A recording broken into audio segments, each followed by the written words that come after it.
John Turner, and I serve as a conservation policy advocate for the Seatuck Environmental Association and happen to also be a lifelong Long Islander and naturalist.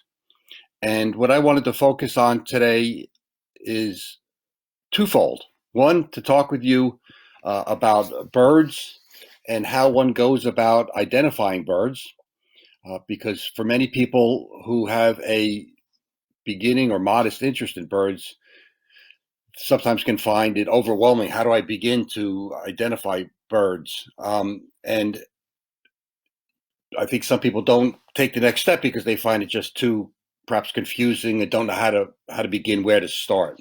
And the other part of this I want to do is to actually lead into a discussion or emphasize by using birds that are native to Long Island. So before we really dive into bird ID, I want to just make a few comments about the equipment that one should secure, probably buy, so that you can have an enjoyable bird watching experience. One can certainly bird watch and observe birds just by walking around and using your God-given eyes to look at birds. But if you want to take it to a next step, you really need optical equipment. And the typical optical equipment you'll want are a pair of binoculars. They range from inexpensive to very expensive, depending on your interest and your financial situation. And what I quickly want to make mention of is if you do start shopping for binoculars, you're going to think about, well, there's two numbers that relate to binoculars. Sometimes you'll hear 8 by 42s or 10 by 50s or 7 by 35, and you may not know what that number means. You'll see it on the box of the binoculars. They'll be in the showcase. They'll give those numbers. And what that means is the first number, a 7, 8, or a 12, 10, whatever, is the magnification. So what it means, if you basically have a pair of 8-power binoculars and you have a northern mockingbird that's 80 feet away, they appear to be only 10 feet away with the use of binoculars that are of 8-power. If you have 10-power binoculars, that mockingbird will be brought in just a little bit closer. It'll appear to be only about 8 feet away instead of 10 feet away. So you want to get a pair of binoculars that is serviceable. And typically the stronger, more powerful binoculars are used by birders that like to bird looking at birds of prey up on mountaintops or looking at shorebirds along the coast, and that kind of situation, while the lower magnification binoculars are typically used by birders in woodland settings. So that's it. So you definitely want a pair of binoculars if you're going to go bird watching and think that you've been bitten by the bird watching bug, which tens of millions of Americans now have. The other piece of equipment that I would urge you to take a look at is a birding scope. This is a very powerful piece of equipment. There's the eyepiece for it. And the birding scopes can range anywhere from 20 power up to about 60 power. So they take off where binoculars end. And you want those for again, shorebird identification, piping plovers looking across mud flats, again, other stationary birds, wading birds that may be in a distance, birds of prey that are perched like a bald eagle that may be as much as quarter mile away. You use a birding scope, you can see it and be able to identify it. Okay, so I would definitely encourage you to think about a birding scope down the road. The last element I'd say as part of your birding equipment that you'll want to take a look at is a field guide. There are a whole bunch of very fine birding field guides that are available. The one that probably is the most popular now is the Sibley Field Guide. This is the Eastern edition. They do have Sibley did actually first come out with this edition, which is the all of North America birds, both eastern birds and western birds in the United States, and then developed the pocket guides that fit in kind of your back pocket. That you see, this is the Eastern edition. Of course, there's also a Western edition. You want to take a look at if that interests you. Ken Kaufman, very fine birder, has got another type of field guide. This one actually uses photographs in it, not paintings. So it's got a kind of different approach that's used. Audubon has a nice handbook, a field guide to birds of eastern North America you may want to look at. And then probably the classic is Roger Torrey Peterson's Field Guide to the Birds East of the Rockies. This was the first field guide printed back in 1934 that really energized the whole bird watching movement. And he took this novel approach of painting these birds. Again, these are not photos; these are paintings, kind of composite paintings of birds. Here's one of my favorite birds of all time. This is the bird that actually got me interested in birding as when I was 6 years old, called the evening grosbeak, which is a winter visitor to Long Island, kind of nomadic bird, flies around, not predictable anywhere. And I saw these and fell in love with birds as a result. Then one last field guide I'll show you is the American Bird Conservancy has got a field guide called All the Birds in North America. And this is the same thing. It's paintings of a kind of a composite image of a bird. And so I'd certainly encourage you to take a look at that. Okay. So quickly now, getting into the topic of bird identification, there's actually a system or a framework you should use. I like to call it your mental Rolodex that you use when you see a bird. Certain questions should kick in, or you should do certain things.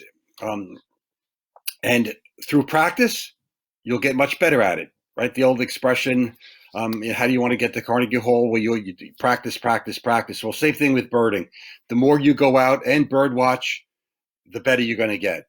And the best way to get good at birding quickly is to actually go out with other gifted or talented or knowledgeable birders. So you could join any one of with CTUC, or you could join any one of the local Audubon chapters on the island or other environmental organizations, and go out with groups of people that know how to identify birds, and you'll pick up the some of the information, I think, more quickly in that regard. So what's the framework? Well, if you see a bird, the first thing that I would say is you want to take a look at is its size, shape, and color.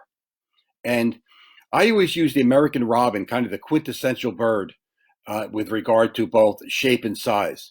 So if I'm seeing a bird, I compare it to the robin a lot of times. Is it the same size as a robin? Is it larger than a robin, or is it smaller than a robin? And I also use a robin because, to me, a robin is a bird that is it has kind of the right body proportions. Its head is about the right size for its body. Its tail's just medium length. It's not too long or too short. And so I'll use those particular aspects to again help guide my bird identification. So what do we want to take a look at specifically with regard to proportions of birds' body parts? Well, there's a bird on Long Island that you're probably familiar with called the mourning dove. It's a bird that has that wonderful coo-like song, often occurring both in the morning and sometimes in the evening. Some people mistake it for the call of an owl, but it's the cooing of a mourning dove.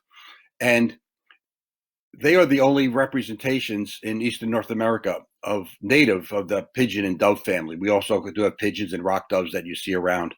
And out west, there's another native dove, and then down south, there's a bunch of other ones. But typically on Long Island, the only native dove that you're going to see is the mourning dove. And to me, the mourning dove has a head that looks too small for its body. So if you look at its body, the head just appears to be disproportionately too small. So you want to look at the body shape and the proportion of the body parts to each other.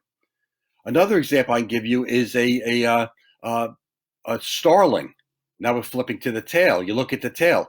A starling has a tail, to me, that looks just a little bit too short for its body size. A grackle, another type of blackbird, has a tail that's a little bit longer than you think it might be. So you definitely want to take a look at the overall body, the silhouette, and look at the body proportions. Okay, so that's one thing to begin to incorporate into your framework. Another important thing to look at is to focus on what we call field marks. And most of those field guides that I just mentioned, in fact, Peterson was the first to really utilize field marks. He had little arrows pointing to some diagnostic feature of the bird. And what I mean by field marks, again, are things like eye rings, eye stripes, stripes on the head? Does the bird have a spot on the top of its head? A lot of birds have what we call wing bars. That is, if you take a look at their wings, you'll sometimes see a kind of a white line. And this is when they're sitting, you'll see a white line, that kind of a crescent-shaped white line that cuts across. That's a wing bar. I won't go into it. It's actually a complicated. It's covert feathers that sit atop of the part of the wing. But anyway, a lot of birds have that. Many birds have what we call double wing bars. So you want to look at the wings and see if they've got wing bars or if those wing bars are absent. That will definitely clue you in to many different species. And again, you want to look at I would say always start off. I look at a bird. I really go typically from the beak to the tail, almost always in that fashion. If I have the luxury of enough time to be able to see it. If I don't know exactly what it is, I start at the bill, look at the bill. What's the shape of the bill? What's the size of the bill? Is its proportion again? And then look at its eyes. There's some birds, like another classic Long Island bird, the white-throated sparrow, which is a bird that is found on Long Island during the wintertime. It doesn't breed here, but they're now beginning to leave Long Island to head north to their breeding grounds. They get their name because they've got this distinctive white throat that's very diagnostic and unmistakable. But right in front of the eye, in a place called the lores, Lores, lores, they have a yellow spot, and it's called a laurel spot. A number of birds have that. Not a lot, but some. And so you want to look at that. Look for that. It's right around the eye. Does the bird again have an eye ring? Eye rings or can be very diagnostic. Is the eye ring complete? That means, is it a solid eye ring around the eye, or is it partial, like two, crescent moons? That can be helpful. So you definitely look at the eye. Eye color can be helpful. Eye color can particularly be helpful, by the way, between identifying adult birds and juvenile birds. Quickly, there's a bird you may have heard of called a red-eyed vireo. Well, the red-eye vireo adults have red eyes, but the first-year birds don't. So if you're looking at a red-eyed vireo with a dark eye, you think, well, this can't be a red-eyed vireo because it doesn't have a red eye. In fact, it is a red-eyed vireo, but it's a juvenile. So anyway, it's a little complicated there. But so you want to look at the eye color, and then again, you work your way down. If you take a look at the neck, the side, and then I usually drop to look at the breast. And what I think is the breast of the bird, is it just kind of clean without any markings or patterns on it, or does it have markings and patterns? If it has those patterns, what do they look like? So take another classic Long Island bird, a wonderful bird that's a common widespread breeding bird that I have on my property, called a song sparrow. It is a bird that lives up to its name. It's got a wonderful several-parted song. Hear it every morning through the day during the breeding season. And song sparrows have a heavily striped breast, and they have what we call a stick pin. That is a brown spot, central spot in the middle of their breast. That's really diagnostic. Other birds, again, have different patterns on their breast. A Cooper's hawk or a sharp-shinned hawk, adults typically have very fine horizontal, kind of cinnamon-colored barring. Robins, obviously have clean breasts. They don't have patterns on it, but they of course have that beautiful kind of brick red coloration. The males, by the way, have much more intense red than the females. So a lot of people may not realize you can identify robins by their gender or by their sex. Females, the breast is much more washed out in coloration than are the males. So you want to definitely use that. Then quickly, if you take a look at tail shape, take a look. Does it have a tail shape that looks forked, like a barn swallow, for example? Or does it have a tail shape where the longest part of the tail is in the middle, like a mourning dove? And that could be helpful. Another thing to look for, okay, moving from field marks, is kind of the bird's overall behavior. Many birds have very distinctive, unique, or diagnostic behaviors that can help you distinguish them and identify them to species. So you see a bird that's landed on the bark of a big oak tree, and it's probing for food, going after insects, maybe inchworms or spiders or spider eggs or a whole host of other invertebrates.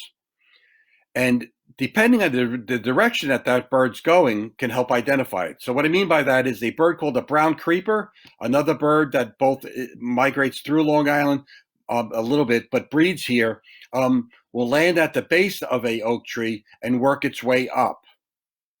A different bird, the white-breasted nuthatch, a common resident breeding bird here on the island, a pretty slate blue bird with black around the head and white, will land higher on a tree, on a main trunk, and work its way down. So if you see a bird that's working down, sometimes spiraling, but working down a trunk, you very likely have a white-breasted nuthatch or maybe a red-breasted nuthatch, but you don't have a brown creeper. And so you want to learn about behavior. A lot of birds have very distinctive behavior that can be helpful. Another bird that has a distinctive behavior, not sure why it does it, but we have a shorebird that passes through and actually breeds here, I think, in very low numbers, called the spotted sandpiper. Well, spotted sandpipers can't help but as they walk along, but go like this with their tail. And they bob their whole body as they walk along. I've never read a clear explanation why they do that. You think it would be attract predators, perhaps, because they would see the movement, and it, of course, requires that they expend a lot of energy, which you think they wouldn't do. But I've never seen a spotted sandpiper that didn't, as it's walking along the shore of a pond or some wetland, not do that bobbing. So again, behavior. Palm warblers, another bird that as it walks along will do this interesting bobbing behavior. So you definitely want to focus on behavior as well. A few other things just to think about is the type of habitat it's in. Shorebirds typically are not found in forests, except American woodcock and common snipe, which both are. But shorebirds are found along the shore in open areas, right? And typically warblers, which are forest birds, you're not going to find feeding along the shoreline. So in a general sense, it's worth learning about the type of habitats that specific birds or groups of birds, like warblers or sparrows, what kind of habitats they like to utilize. That kind of informs your decision making. And then really the last thing I want to talk about as we run out of time here is the importance of learning birds' song. Okay, so far we've just talked about using your eyes to identify birds. Most birders, and certainly good birders, use their ears as much as or more often than their eyes to identify birds. So it behooves you to learn, try to memorize by going out and experiencing them, the maybe top 24 bird songs on Long Island. Pretty easy to do. You can do it in one summer, one birding season, one spring and summer. So you should be able to learn. You probably know what a red-winged blackbird sounds like, right? The conqueree call. You want to learn what a cardinal sounds like with its beautiful song that to me sounds like it's saying pretty, pretty, pretty, pretty. A tufted titmouse song sounds like it's always saying Peter, Peter, looking for Peter incessantly. Maybe it's Peter Walsh he's looking for. We don't know, a great SeaTuck employee. Anyway, learn bird songs and you'll go a long way towards being able to identify a bird. And even if you can't see it well, you know that you've been identified as, say, a yellow-throated warbler compared to a parula warbler compared to a magnolia warbler, just based simply on learning the songs. So I think that's about it. We're getting close to the time. One quick last thing I'll say and then get off is take a look at maps. And if you get interested in birds, learn about their range.